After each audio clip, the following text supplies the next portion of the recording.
आकाशवाणी गोरखपुर से क्षेत्रीय समाचार।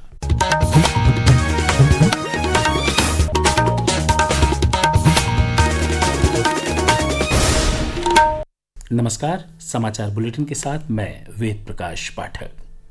2 दिन के दौरे पर कल वाराणसी पहुंचे मुख्यमंत्री योगी आदित्यनाथ ने आज सुबह वहां के ताज होटल पर पहुंचकर आगामी 24 जून को प्रस्तावित मध्य क्षेत्रीय परिषद की बैठक की तैयारियों का जायजा लिया। इस दौरान उन्होंने अधिकारियों को जरूरी निर्देश दिए। निरीक्षण के दौरान मुख्यमंत्री के साथ प्रदेश सरकार के जल शक्ति मंत्री स्वतंत्र देव सिंह और श्रम एवं सेवायोजन मंत्री अनिल राजभर तथा स्टाम्प राज्य मंत्री रविंद्र जायसवाल मौजूद रहे। मुख्यमंत्री आज वाराणसी से गोरखपुर पहुंचे। गोरखपुर में वह श्रद्धांजलि अर्पित करने के लिए भाजपा के महानगर अध्यक्ष देवेश श्रीवास्तव के आवास पर गए। देवेश श्रीवास्तव का बीते दिनों हृदय गति रुक जाने से निधन हो गया था।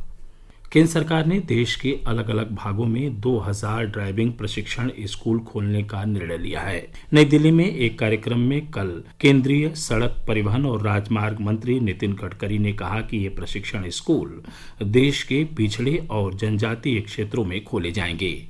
उन्होंने कहा कि इससे युवाओं के लिए रोजगार के अवसर उपलब्ध होंगे। श्री गडकरी ने कहा कि देश में करीब 22 लाख चालकों की कमी है। अभी ट्रक ड्राइवर के लिए ये भी 18-18, 16-16 घंटे चलाते हैं। विदेशों में ऐसी सिस्टम है कि वो कार्ड डालता है और 8 घंटे हुए कि उसको उतरना ही पड़ता है, गाड़ी चालू नहीं होती। अब वो ला रहे हैं हम लोग। इसके बाद ट्रक और बसेस में कार्ड सिस्टम होगी, 8 घंटे हो गए तो गाड़ी चलेगी। सुप्रीम कोर्ट का भी एक निर्णय आया है। देश में 22 लाख ड्राइवरों की कमी है, तो हम 2000 ड्राइविंग ट्रेनिंग स्कूल हिंदुस्तान के अलग अलग जगह पर खोल रहे हैं, विशेष रूप से socially economically backward tribal area में, पिछड़े हुए क्षेत्र में, ताकि वहाँ के युवा ड्राइविंग सीखे और उनको रोजगार मिले। देश ने सेवा, सुशासन और गरीब कल्याण के सिद्धांतों से प्रेरित होकर एक दशक में उल्लेखनीय परिवर्तन किया है। आकाशवाणी समाचार आपके लिए पिछले 11 वर्षों में प्रमुख क्षेत्रों में सरकार के प्रयासों पर एक विशेष श्रृंखला लाया है। इस कड़ी में आज हम सभी के लिए किफायती और स्वास्थ्य सेवा पर जानकारी दे रहे हैं।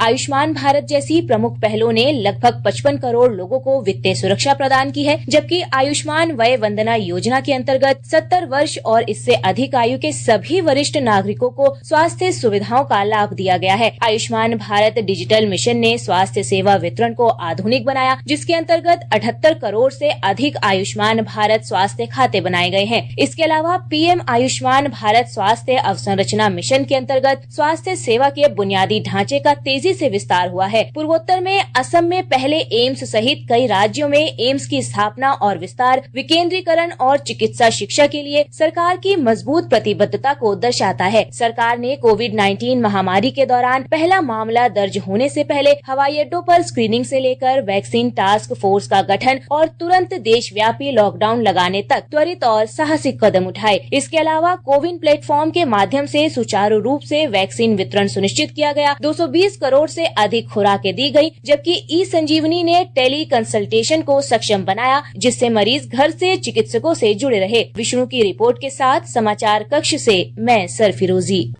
उत्तर प्रदेश बीएड संयुक्त प्रवेश परीक्षा का परिणाम जारी हो गया है। प्रदेश के उच्च शिक्षा मंत्री योगेंद्र उपाध्याय ने लखनऊ के डॉक्टर राम मनोहर लोहिया राष्ट्रीय विधि विश्वविद्यालय में परिणाम जारी किए जाने की औपचारिक जानकारी दी। उन्होंने बताया कि परीक्षार्थी अपनी यूजर आईडी और पासवर्ड से बीएड प्रवेश परीक्षा परिणाम ऑनलाइन देख सकते हैं। प्रवेश परीक्षा में पहला स्थान मिर्जापुर के सूरज कुमार पटेल को प्राप्त हुआ है। श्री उपाध्याय ने बताया कि प्रवेश परीक्षा कुल 3,05,439 अभ्यर्थियों ने दी थी, जिनमें से 3,04,980 अभ्यर्थी काउंसिलिंग के पात्र घोषित किए गए हैं। अयोध्या जिले में वन विभाग 38 लाख पौधे लगवाएगा। इनमें से 13,10,000 पौधे वन विभाग खुद लगाएगा। वहां के जिला वन अधिकारी प्रखर गुप्ता ने बताया कि इस बार पौधारोपण के जरिए जिले में सरदार वल्लभ भाई पटेल और अटल बिहारी वाजपेयी जैसे महापुरुषों के नाम से वन स्थापित किए जाएंगे। इन वनों में 50 प्रजातियों के पौधे लगाए जाएंगे। प्रदेश के लगभग सभी पूर्वी जिलों में आज सुबह से ही आसमान में बादल छाए हुए हैं। कुछ स्थानों पर बूंदाबांदी से लेकर हल्की वर्षा की खबर है। गोरखपुर और आसपास के क्षेत्रों में सुबह की रिमझिम वर्षा के बाद बादलों के बीच से धूप निकली, जिसके चलते उमस बढ़ गई। मौसम विभाग के अनुसार वर्षा की वायुमंडलीय परिस्थितियां बनी हुई हैं।